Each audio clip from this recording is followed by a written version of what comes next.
एक बार आचार्य जी ने बताया, संस्मरण मान के चलो या शिक्षा मान करके चलो, एक बार चौके की शुद्धि की चर्चा चल रही थी, आहार पानी और भोजन की शुद्धि की चर्चा चल रही थी। तो चर्चा करते करते आचार्य जी ने कहा, जितने विकल्प पूजन और भोजन में हैं उतने विकल्प दुनिया की कोई चीज़ में नहीं है। पूजन कैसी की जाए, कैसी करी जाए, क्या शुद्धि, कैसी विशुद्धि, क्या रखा जाए, क्या चढ़ाया जाए, क्या किया जाए, इससे बहुत वाद विवाद है। ऐसे भोजन में क्या खाया जाए, क्या नहीं खाया जाए, कैसे बनाया जाए, कैसे दिया जाए, सारा का सारा विवाद यही चलता है। और कहा, ग्रंथों में लिखा है, पंचम काल में साधु और श्रावक के बीच में यही चर्चा चलती रहेगी।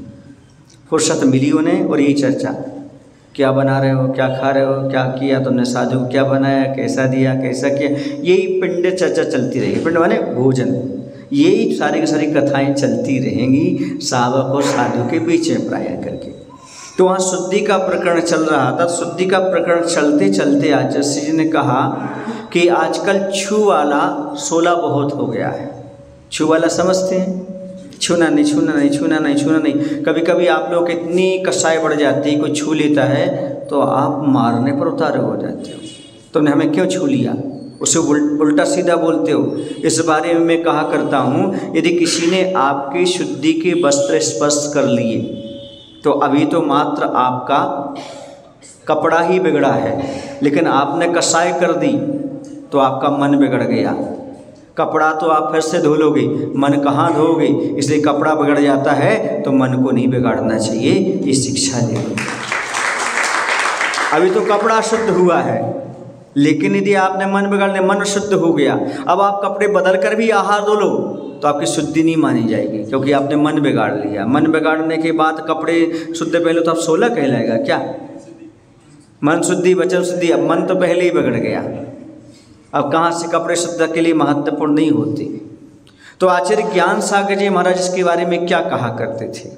आचार्य ज्ञान सागर जी महाराज कहते थे, सुन लो अच्छे से, कि पंचम काल में क्या हो गया है कि इनकी द्रव्य शुद्धि तो हो गई चतुर्थ काल जैसी, और इनकी भाव शुद्धि होती जा रही है छठे काल जैसी।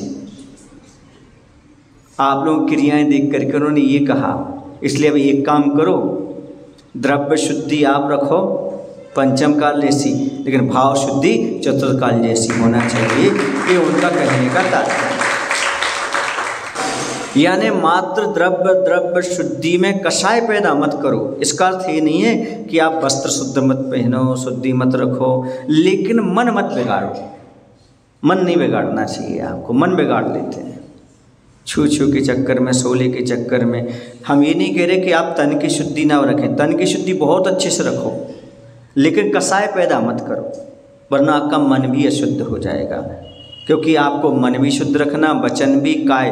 आप काय पर तो ध्यान देते हो कि हमारा ये 16 हो गया, हम बदल के आ रहा है, लेकिन मन अशुद्ध हुआ, मन बदलने की क्यों नहीं सोचते आप? इसलिए आप मन पहले से बदल लें। मैं 16 पहन करके जा रहा हूँ, यदि छिल जाऊँगा तो किसी को टोकूँगा नहीं, बल्कि मैं उसे बदल करके मन शुद्धि पूर्वक पुनः आहार दूंगा, ऐसा भाव बना के पहले से। हमें अपना 16 बचाना है, चाहे शरीर का हो चाहे वस्त्र का हो। सामने वाले को नहीं पता, सामने वाला अपनी भक्ति के अतिरिक्त में भागता रहता है। आपको 16 बचाना है, आपको भागना नहीं है, आपको विवेक के साथ चलना है, आपको नीचे देख करके चलना, आपको दौड़ना नहीं, क्योंकि दौड़ने वालों का 16 नहीं बचता है। क्योंकि नीचे ज़मीन पर क्या पड़ा है देख करके नहीं चलते, तो कभी भी दौड़ करके नहीं चलना। और कभी किसी को स्पर्श हो जाओ भूल से तो उसे अब मन से कुछ भी गिलानी नहीं लाना, मन में कोई विकल्प नहीं लाना, चुपचाप जाना, जो दूसरा 16 बदलना और शुद्धि बोल करके फिर आहार दान कर देना। तो तात्पर्य समझे कि शुद्धि हमारी पंचम काल जैसे ही रही तो अच्छा है, छठे काल जैसी ना हो जाए। मन को अशुद्ध नहीं बनाना, मन को शुद्ध बना करके काम करना है, तभी आपका 16 सही है। मन शुद्धि का अर्थ है आत्र और ध्यान से बचना। उस समय आत्र और ध्यान से बचे हैं, मात्र हम अभी एक ही कर्तव्य कर रहे हैं कि हमें दान देना है। ये भाव ना दुकान का है, ना ऑफिस का, ना परिवार का, कोई विकल्प नहीं, ना बच्चों का। एक ही विकल्प है, साधु परमेष्ठी को आहार दान देना, यही तुम्हारी मन शुद्धि है। बाकी साधु को तो वर्षों लग गए, उनकी मन शुद्धि नहीं हुई, तुम्हारे कपड़े बदलने से मन शुद्धि हो गई क्या?